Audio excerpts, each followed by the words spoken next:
अस्सलाम वालेकुम, welcome to learning lets by chrome ma'am. Second year की लेक्चर सीरीज़ को डिस्कस करते हुए आज लेक्चर नंबर 15 कवर करते हैं। आज के लेक्चर में हम चैप्टर नंबर 10 जो कि आपके पास है नॉर्मल डिस्ट्रीब्यूशन, इसकी एक्सरसाइज 10.2 के जिस क्वेश्चन को डिस्कस करेंगे वो आपके पास है क्वेश्चन नंबर 1 का बी पार्ट। क्वेश्चन नंबर 1 के बी पार्ट के 3 सब पार्ट्स आपको गिवन है और इस लेक्चर में हम कंप्लीट सोल्यूशन देखेंगे इन 3 सब पार्ट्स का। क्वेश्चन नंबर 1 का बी पार्ट है suppose during the period of transcendental meditation the reduction of a person oxygen consumption is a random variable have a normal distribution with mu is equal to 37.6 C dot C per minute and sigma is equal to 4.6 C dot C per minute.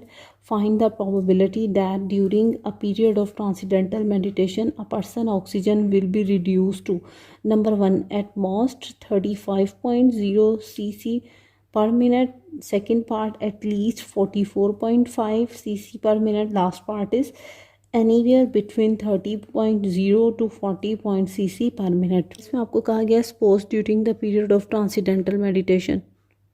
Transcendental meditation एक treatment है जो anxiety के patients को दिया जाता है। उसमें बताया गया है कि जो reduction of a person's oxygen consumption है ना, कि जो ऑक्सीजन कंजप्शन है वो क्या है, एक रैंडम वेरिएबल है, हैव अ नॉर्मल डिस्ट्रीब्यूशन। और वो रैंडम वेरिएबल का डिस्ट्रीब्यूशन क्या है, नॉर्मली डिस्ट्रीब्यूशन है।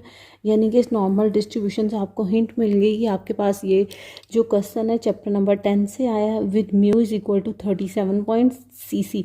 सी डॉट सी इसने यूनिट आपको दिया है। सी वैसे तो हम क्यूबिक सेंटीमीटर के लिए यूज़ करते हैं, आपको मेंशन है 4.6 cc पर मिनट मीन्स म्यू और स्टैंडर्ड डेविएशन का यूनिट सेम प्रोवाइड किया आपको।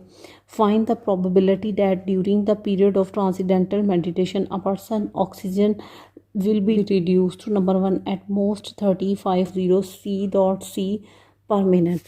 मैं क्वेश्चन के सोल्यूशन से पहले अगेन कुछ पॉइंट्स आपके साथ डिस्कस कर रही हूँ। से प्रीवियस अगर हम देखें एक्सरसाइज 10.1 एंड एक्सरसाइज 10.2 के क्वेश्चन नंबर 1 के ए पार्ट तक हमने 2 वेरिएबल्स पे वर्क किया है। एक तो था आपके पास X variables and the second one is z variable। Exercise 10.1 आपके पास किस वेरिएबल पे बेस करी थी, z वेरिएबल पे। और एक्सरसाइज 10.1 में हमने बहुत अच्छे तरीके से देखा था कि z वेरिएबल को आप कहते हो standard normal random variable. Standard normal random variable आप इसे z वेरिएबल को कहते हो। और जितने भी टेबल्स आपको प्रोवाइड किए गए थे आपकी बुक के लास्ट में, जिनका यूज़ करते हुए आप किसी स्पेसिफिक पॉइंट पर प्रोबेबिलिटी फाइंड आउट करते थे, वो तमाम टेबल जस्ट z वेरिएबल के थे। z वेरिएबल पे एक तो हमें वो मेंशन कर देता था a standard normal random variable, या इन सब चीज़ों के लिए वो हमें इस तरह नोटेशन में भी एक्सप्लेन कर देता था, Z approaches to normally distributed with mean 0 and variance 1। अगर ये चीज़ आपको दे दी गई है तो इट्स मीन डायरेक्ट टेबल्स को अप्रोच करना शुरू कर दें आप। एक्सरसाइज 10.2 जो कि पेपर पॉइंट ऑफ व्यू से काफ़ी इंपॉर्टेंट है, इसका अभी मैंने आपके साथ सिर्फ एक ही लेक्चर डिस्कस किया था, लेक्चर नंबर 14, जिसमें हमने देखा था कि एक्स वेरिएबल को कैसे इंट्रोड्यूस करवाया गया था। अब देखें बेटा, जो एक्स वेरिएबल है इसमें कुछ कुछ क्लू हमें मिलते हैं कि एक्स वेरिएबल भी अप्रोच करता है नॉर्मली डिस्ट्रीब्यूटेड को, लेकिन इसका मीन 0 नहीं होता। इसके मीन को आप म्यू से रिप्रेजेंट करते हो और वेरिएंस को किससे, सिग्मा स्क्वायर से। It's mean mu and sigma square takes any value. Question में अगर हम देखें तो म्यू की वैल्यू 37.6। इससे हमें ये इन्फॉर्मेशन मिली है कि ये एक्स वेरिएबल है। कौन, ये ट्रांसेंडेंटल मेडिटेशन का जो भी प्रोसीजर है ये एक एक्स वेरिएबल है। अब आपने ये जज तो कर लिया कि ये एक एक्स वेरिएबल है। अब आप सोल्यूशन में स्टार्ट करने से पहले लाजमन इस चीज़ को एक्सप्लेन करेंगे। Let x be a period of transcendental meditation. जितनी भी आगे स्टेटमेंट होगी आप अपने क्वेश्चन के कीवर्ड से निकालेंगे। जैसे let x be a period of transcendental meditation, the reduction तो नहीं यूज़ होगा, आगे क्या आ जाएगा, of a person oxygen level. ठीक हो गया। वेरिएबल्स में देखिए कौन कौन सी इन्फॉर्मेशन आपको प्रोवाइड की गई है। एक आपको म्यू दिया गया है, म्यू किसके इक्वल है, ये इक्वल है जी 37.6 cc। अगर नेक्स्ट देखें तो आपको सिग्मा प्रोवाइड किया गया है, सिग्मा किसके इक्वल है, 4.6 C dot C। अगर हम देखेंगे, हमने कुछ रूल सीखे थे एक्स वेरिएबल के नॉर्मली डिस्ट्रीब्यूटेड होने पे, कि अगर वेरिएबल क्वेश्चन का एक्स है तो आपको हर सूरत में से किस में कन्वर्ट करना है, जी वेरिएबल में कन्वर्ट करना है। In every condition we will convert the x variable to a Z variable. Question में कुछ भी आपको दिया गया, आपको हर सूरत में उसमें जी वेरिएबल में कन्वर्ट करना है। और उसका बेसिक पर्पस क्या था? उसका बेसिक पर्पस ये है कि हम जो टेबल्स यूज़ करेंगे वो जस्ट किस वेरिएबल के हैं, वो ओनली जी वेरिएबल पे बेस करते हैं।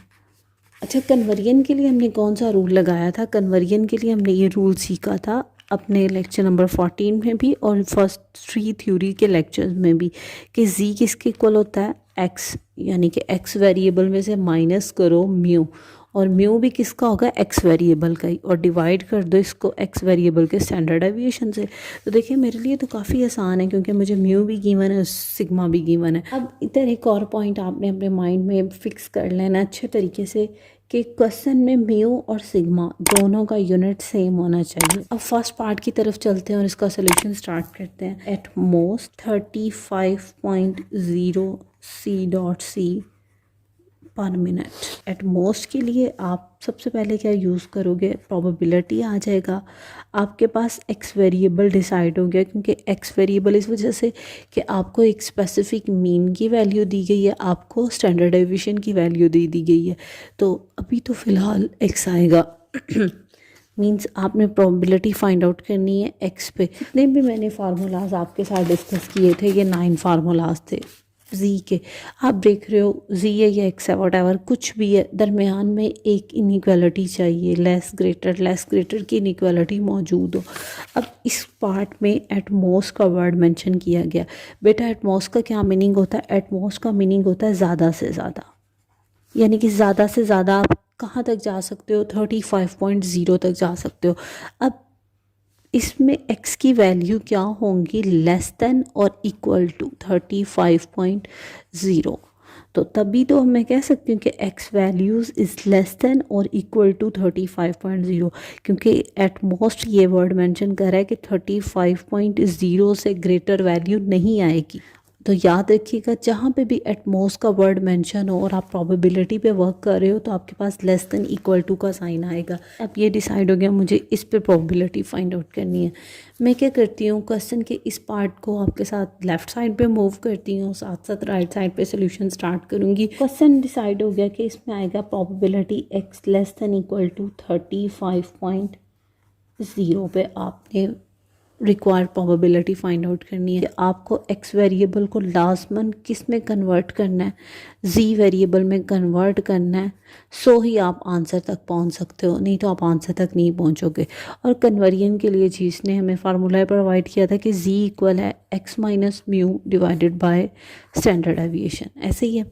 अब देखिए मैं अपने क्वेश्चन को एक्सीड करवाती हूँ आपके साथ, प्रोबेबिलिटी यूँ ही।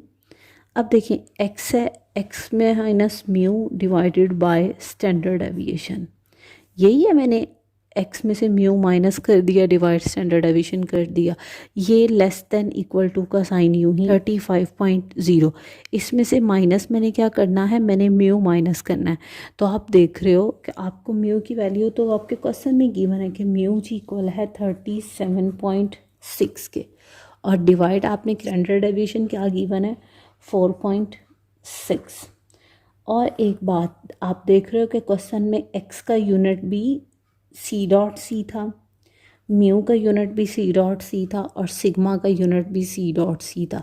दैट्स वाई ये स्टेप यहाँ पे परफॉर्म हुआ है, वरना ये स्टेप यहाँ पे परफॉर्म ना होता, मैं पहले यूनिट सेम करती। अब ये इसी तरह ही प्रोबेबिलिटी, ये आपके पास क्या बन गया, क्या ये चीज़ जी के इक्वल नहीं है, मैं इसे जी लिख दूँगी।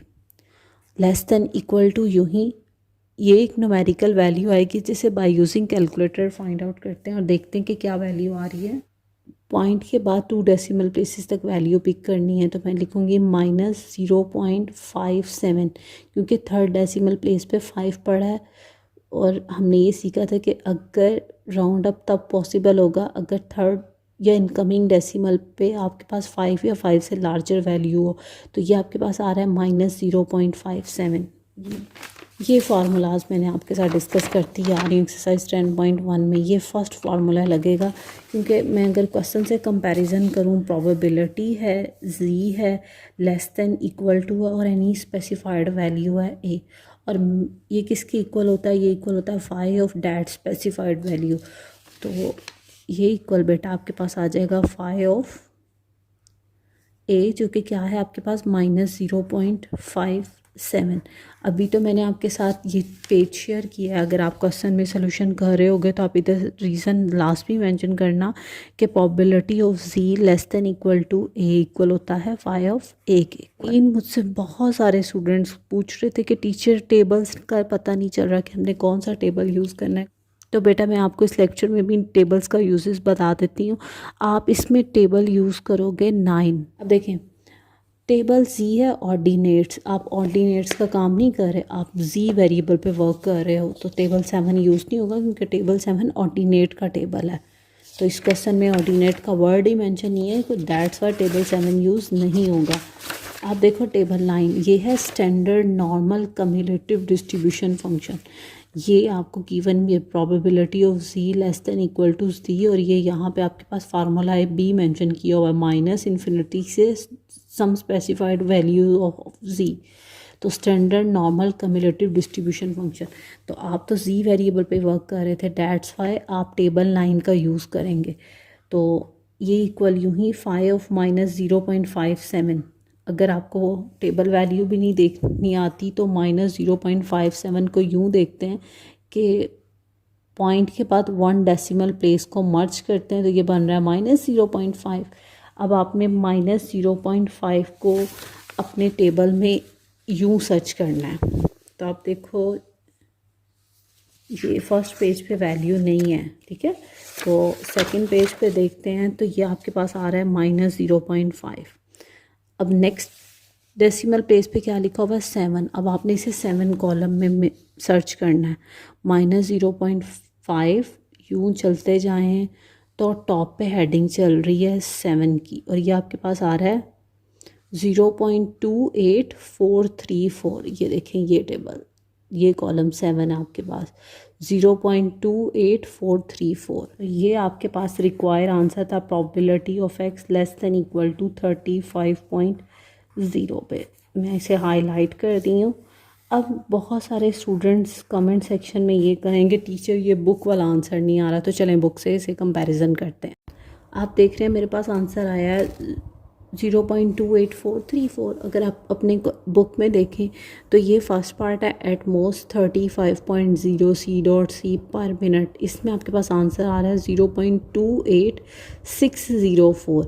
तो पॉइंट के बाद अगर 2 डेसिमल प्लेसेस आपके मैच कर रहे हैं तो इसका मतलब आपके पास एग्जैक्ट आंसर कंसिडर होगा, ठीक है। और आप देखें मेरे पास भी यही आ रहा है 0.28434। कोई इसमें और इस आंसर में ऐसा जितना डिफरेंस नहीं है। आपने पॉइंट के बाद 2 डेसिमल प्लेसेस तक देखना है। अगर आपकी वैल्यू ठीक आ रही है तो आपका क्वेश्चन ठीक कंसिडर होगा, क्योंकि आप प्रोबेबिलिटीज़ फाइंड आउट कर रहे हैं। तो 0 से 1 के दरमियान तक आंसर आएगा। तो इसमें पॉइंट्स के बाद डेसिमल प्लेसेस पे अगर वैल्यूज़ चेंज भी हो रही हैं तो ऐसा कोई फ़र्क नहीं पड़ेगा। सेकंड पार्ट की तरफ चलते हैं। सेकंड पार्ट में आपने फाइंड आउट करना है एट लीस्ट 44.5 C.C पर मिनट। ऐसे ही है जी स्टेटमेंट में। तो प्रोबेबिलिटी आ जाएगा आपके पास, एक्स वेरिएबल डिसाइडेड हो चुका है क्योंकि आपको म्यू और सिग्मा की वैल्यू गिवन थी। एट लीस्ट का मतलब होता है कम से कम। सपोज आप किसी स्पेसिफिक जॉब के लिए अप्लाई करना चाह रहे हैं और उसमें ये रिस्ट्रिक्शन अप्लाई की हुई है कि वो कैंडिडेट पार्टिसिपेट कर सकते हैं जिनकी हाइट 5 फीट है, और तो क्या इंटरव्यू में वो स्टूडेंट पार्टिसिपेट नहीं कर सकते जिनकी हाइट 5 फीट से ज़्यादा है, मींस 5 फीट 5.1 है या 5.2 है, तो वो भी कैंडिडेट अप्लाई कर सकते हैं। लेकिन अगर रिस्ट्रिक्शन है 5 फीट हाइट हो तो इसमें यह है कि 5 फीट से लेस वाली या लेस जिनकी हाइट है, 5 फीट से कम जिनकी हाइट है, वो अप्लाई नहीं कर सकते। वैल्यू आपकी 44.5 से स्टार्ट हो, एक्सीड करती हुए जहाँ मर्जी चली जाए, तो ये इसका वर्ड मेंशन है एटलीस्ट का। और अगर इस तरह भी आपके माइंड में नहीं आ रहा तो याद रखिएगा एटलीस्ट जहाँ भी हो आपके पास हमेशा जो साइन आता है ना वो ग्रेटर देन इक्वल टू का आता है। तो चलें, प्रोबेबिलिटी ऑफ एक्स एटलीस्ट 44.5 पे आपने फाइंड आउट करके देना आंसर। हमने सीखा है कुछ भी एक्स वेरिएबल उसको हर सूरत में जी वेरिएबल में कन्वर्ट करें। इधर आ जाएगी transformation x minus mu divided by sigma, ये ग्रेटर देन इक्वल टू का साइन यूँ ही, ये 44.5 यूँ ही। अब माइनस म्यू की वैल्यू लिखेंगे, न्यूमेरिकल वैल्यू जो कि क्वेश्चन में ही आपको गिवन थी, that is 37.6 divided by sigma की वैल्यू जो कि आपके पास है 4.6। हम देख रहे हैं कि ये आपके पास बन रहा है x minus mu divided by sigma. ये बेटा आपके पास आ रहा है जी, ये ग्रेटर देन इक्वल टू यूँ ही, ये कैलकुलेटर से फाइंड आउट करते हैं। ये आपके पास आ रहा है 1.5। अब देखिए अब आपको एग्जैक्ट वैल्यू मिल रही है तो इसका आंसर भी सेम आएगा क्योंकि राउंड अप में इशू नहीं होगा। Probability of Z greater than equal to A, ये देखना आपने ये किसके इक्वल है। तो ये फार्मूलाज थे टोटल, इसमें सेकंड फार्मूले पे आपको ग्रेटर देन का साइन और ये इक्वल है 1 माइनस 5 ऑफ ए के, तो मैं लिखूँगी 1 माइनस 5 ऑफ ए आपके पास क्या है 1.5, ये आ जाएगा आपके पास यहाँ पे 1 माइनस। अब यहाँ से टेबल वैल्यू यूज़ करेंगे आप, कौन सा टेबल, टेबल 9 1.5 के अगेंस्ट वैल्यू देखेंगे। ये देख रहे हैं ये आपके पास टेबल 9 है और ये आपके पास 1.5 है। अब इसकी वैल्यू क्योंकि नेक्स्ट डेसिमल प्लेस पे कुछ नहीं था तो ज़ीरो पे वैल्यू देखेंगे और आपके पास आ रहा है 0.93319 और जब आप इसे 1 में से माइनस करेंगे तो आपको रिक्वायर आंसर आ जाएगा probability of x greater than equal to 44.5 के अगेंस्ट। ये आपके पास आ रहा है 0.06681 और ये देख रहे हैं ये आपकी बुक के आंसर से मैच हो रहा है क्योंकि पॉइंट के बाद आपने राउंड अप खुद से नहीं किया था। ठीक, थर्ड पार्ट है आपके पास एनीवेयर फ्रॉम 30 to 40 cc पर मिनट। इट्स मीन आपने इस पॉइंट पे प्रोबेबिलिटी फाइंड आउट करनी है 30 to 40 cc पर। अब probability of 30.0 less than equal to, अब वेरिएबल हमारे पास कौन सा वेरिएबल आएगा, हमारे पास एक्स वेरिएबल आएगा क्योंकि हमें जो मीन की वैल्यू और स्टैंडर्ड डेविएशन की वैल्यू मेंशन की गई थी 30 to 40 cc। हमने ये देखा है कि एक्स वेरिएबल को लास्ट पर हमने कन्वर्ट करना है किस में, जी वेरिएबल में। जी वेरिएबल में कैसे कन्वर्ट करेंगे, हम लिखेंगे प्रोबेबिलिटी ऑफ वैल्यू मीन्स 30, इसमें से माइनस कर देना है आपने इसका मीन मैंने 30.0 नहीं लिखा क्योंकि 30.0 आपके पास एक्ट तो 30 ही करता है, दैट्स वाई मैंने यहाँ पे होल नंबर लिखा है 30। आप चाहें तो 30.0 भी मेंशन कर सकते हैं।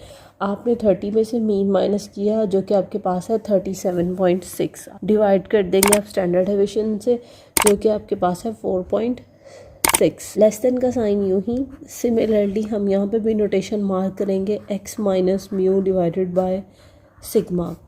नेक्स्ट आपके पास आ जाएगा लेस देन का साइन यूँ ही, सेम यही वर्क हम करेंगे 40 पे भी, 40 minus mean that is 37.6 divided by 4.6 probability यूँ ही।